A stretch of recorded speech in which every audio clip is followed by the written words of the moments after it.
Hello and welcome back to the Midgard Press. My name's Jay. So as always, starting now, little housekeeping. Check the description. I've got a couple things as far as Kickstarters, Patreon, and a Ko-Fi. So check them out, and you might find some stuff that you like. But back to Outskirt. So this is part 2 of Outskirt. We've already talked about what Outskirt is, the arrival into Outskirt, and the situation laid before you.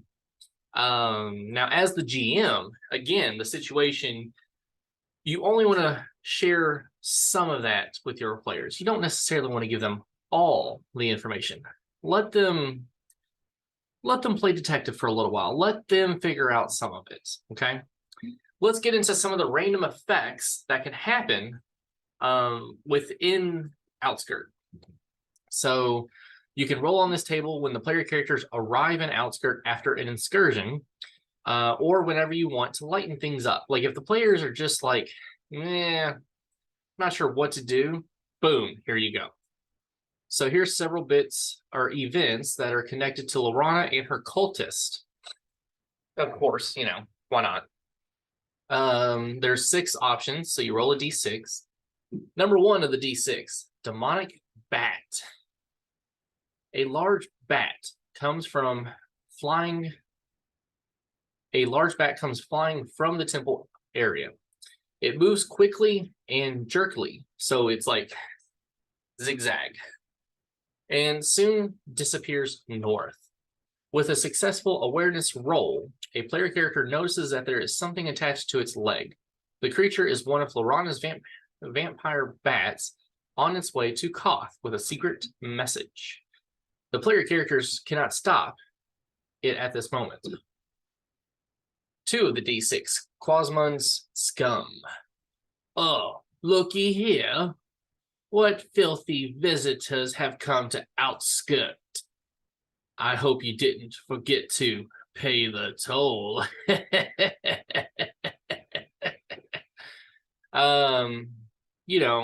You got to do the voices. If you don't do the voices, well, I don't do the voices a lot, but I do it for you all. The player characters are surrounded by a group of unsavory types, page 22. Again, this is more stuff we'll get into as we continue going through the book.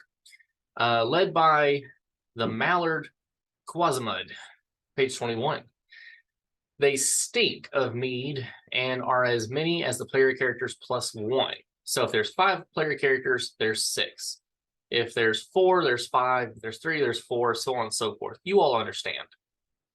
The thugs give it up if more than half of them are wounded, or the player characters give them money for mead.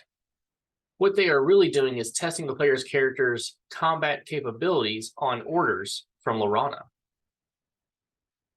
3 of the d6. Troll in the barn. Pandemonium spreads through the village, and a voice shouts, "Troll in Old Man Milford's barn!" The next moment, the troll is right in front of the player characters. It is a huge creature sniffing the air with its enormous nostrils. The player characters are plunged into combat unless they act quickly, but the troll can be placed with a successful persuasion. For stats, see page 97 of the core book, which we've already covered the troll, so you all know what's going on there. They're not nice. 4 of the d6, flower thieves. Agitated shouting is heard from the mill, and soon the miller, Barrington Chubby Cheeks, page 25, another NPC, comes huffing and puffing towards the player characters. Several sacks of the finest flour are missing, and he will pay whatever it takes to get these powdered treasures back. Barton suspects Quasimud and his goons, but with a successful bushcraft roll, the player characters can find tracks leading to the Iron Forest, where some goblins are feasting on the flour. See stats, page 90 in the core book, or core rulebook. 5 of the D6. Dead messenger. There is a nasty bat carcass on the ground in front of the player characters. The creature is pierced by a crossbow bolt and a small scroll tied to its foot. The message is written in obscure ruins, but can be deciphered with a successful languages roll. Newcomers in Outskirt. Purpose unclear. Keeping an eye on them. Almost like Master Yoda. The message ends with a disturbing salutation. All might tell Sothmog, our three-tongued liberator. The bat was shot down by guard Captain Hardy. 6 of the D6. Cowardly murderers. The player characters hear excited cries and clashing swords from a dark alley. If they hurry over, they find Shadowleaf lying on the ground. 3 shadows are fleeing the scene. They are part of Quasmod's scum. Page 22. And the player characters may recognize them from the inn.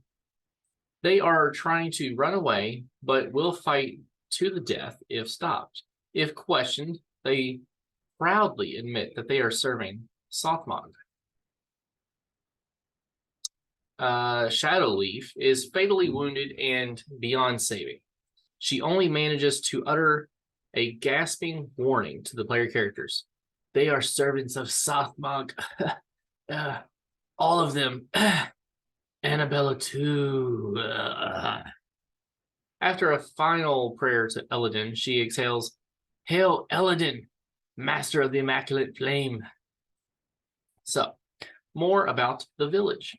So those were the 6 different random events that could happen. And I fully think that a couple of these could happen multiple times. Like the demonic bat could happen a couple times. The troll in the barn could happen a couple times. Flower thieves could happen a couple times. Now, the dead messenger should happen within the first couple visits. Same with 2 and with 6. But other than that, 1, 3, 4, they can happen a couple different times. More about the village. Apart from, in fact, actually, let me before I get that. If they find so what should happen, you should do the demonic bat, and then you can either do the demonic bat one more time or go ahead and do dead messenger. That way they have an idea, oh, wait, the demonic bats are what's reporting on them. So when they see that, they know something's going on. So that way they can keep that eerie, eye out. Oh, no. So, more about the village. Apart from the 3 Stags Inn and about 50 timber residences, Outskirt consists of a shop, a mill, and a smithy. The old temple area has become home to a mystic who makes a living dispensing healing magic and predicting the future. It's going to be, what's today? Monday? It's going to be Tuesday tomorrow. Outskirt has no village council, but the innkeeper, Vagenheld, acts as the informal leader of the settlement. Her establishment is where the villagers gather for discussions and deliberations, and it is where Vagenheld, who coordinates the guards along the palisade. Rumors in Outskirt, and that'll be the next page. The rumors on the next page can be used to provide information about the adventure sites where the player characters can find pieces of the Dragon Emperor statuette. Many NPCs in Outskirt can relay these rumors as tips to places to explore. The rumors can be chosen or randomly selected. In the box, you will also find on the playing cards, which I don't have the box yet. I'm still waiting. I did get the email today, okay? I did get the email today that it has shipped, or well, they're getting prepared to finally ship it. So, almost. All right, rumors. We have 12 rumors. which is fitting because we have 12 adventures. 13 would be the opening scene. All right, who's ready to hear all 12? So, 1 of the D12, Ritter Mound. This side of the Iron Forest, there's an unholy place with huge stones rising into the sky. Ritter Mound, it's called, named after a dark knight who was chained by the gods when the world was young. They say he was buried alive in that mound, along with his family, his servants, and all his riches. 2 of the D12, the Orc clans. A human lifetime ago, it was the Orcs who ran things in the Misty Vale. No one knows why they left, but rumor has it that a chieftain named Maladuke is gathering the clans to reclaim the valley. 3 of the D12, Bothold's Load. The dwarves of the Cumber Mountains are decent and honest folk. It was worse in the old days, during the reign of Bothlid, the vile and greedy, when they dug too deep in their miserable minds and unleashed nameless horrors on the world. But then again, what treasures they found! They unearthed heaps of gold, silver, shimmering emeralds, and crystals the size of a goblin's head. Apparently, it's all still down there in Bothlid's Lode in the far southwest. 4 of the D12, Temple of the Purple Flame. The Magna Woods is a diseased forest, and we all know they're where the malady is coming, or the malady is coming from. The Temple of the Purple Flame, a crumbling remnant of an evil age, where forbidden knowledge and demonic residue rest among untold treasures under the overgrown rocks.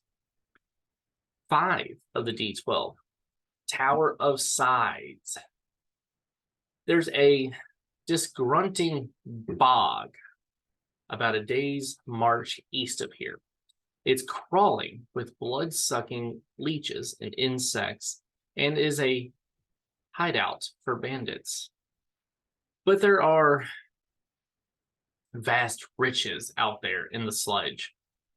Buried in the ruins of an ancient watchtower, people around here call it the Tower of Sighs. 6 of the D12, Oracle Cave. Did you hear about young Rorik? The boy was taken from his farm outside Outskirt. The tracks lead to the Iron Forest. People say he was brought to Oracle Cave.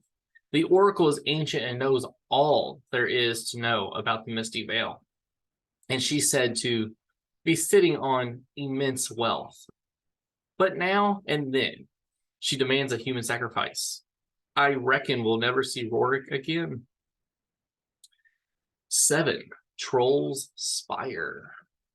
When the moon is full, you can see a tower glittering like a silver spire in the west parts of the valley. A magical tower, no doubt, far none has yet found the way there. Some say it's home to an age-old alchemist who long ago incurred the wrath of the Dragon Emperor. She hid from Eladin in her tower, where she concocted an elixir that gave her everlasting life. 8 of the D12, Dead Eyes Cave. A monstrous beast has crawled down from the mountains and attacked Blind Hildy's farm, southeast of Outskirt. There are whispers about a cave full of torn-out eyes, but also great treasures and powerful weapons from ill-fated adventurers who met their fate in Deadeye's Cave. 9 of the D12, Roads End Inn. There's something strange about Roads End Inn by the edge of the Haunted Marshes. I mean, the Haunted Marshes alone gives it away. Several guests have disappeared without a trace, among them a small child, and most recently, the shepherd, and Telia. Her family is worried sick. 10 of the D12. The village of the day before.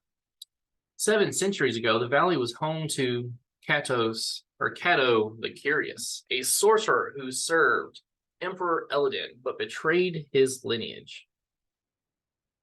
Cato's tower in the nearby village of Blackridge in the far northeast perished in the dragon fire when his treachery was discovered. Now he's said to haunt the ruins of this tower, which supposedly holds all kinds of treasures, but no one who tried to loot the ruins has ever returned. 11 of 12. Fort Malice. Fort Malice was constructed by House Stone Oak near the end of Emperor Eladin's reign to protect the family's most prized possession, the Malus auroris, a tree that bore the golden fruit, apples of actual gold. Interesting. The ruins of Fort Malice still stand in the north or far northwest, probably with thousands of golden apples lying at the roots of the old tree. 12 of 12. Here we go, ladies and gentlemen, boys and girls. It's theys, thems, and everybody else. The Isle of Mist. If you go too far, you might miss it. The the island in Mirror Lake at the northern end of the valley is a place of death, avoided by all that live and breathe. Stories tell of ancient magic and a crypt brimming with gold and wondrous artifacts. But the island is wreathed in demonic fog and sucks the life out of anything that comes near. Well, those are the D12 rumors. Now, I don't know about you, but all of those sound pretty dang exciting to me. Like I said, I've actually been through half of these and I've loved every single one of them. Some more than others, but I've loved every single one of them. There's no question. Tell me in the comments. So first, like this video, okay? Subscribe to the channel. Hit the button to hit the bell to get the notifications. But comment down below. What do you think? Which of these 12 sounds interesting to you? Now, obviously, number 12 is going to be like the end all. Like, that's the last thing you do. But 1 through 11, which one sounds good? So, until next time, my fellow adventurers, live on and game on.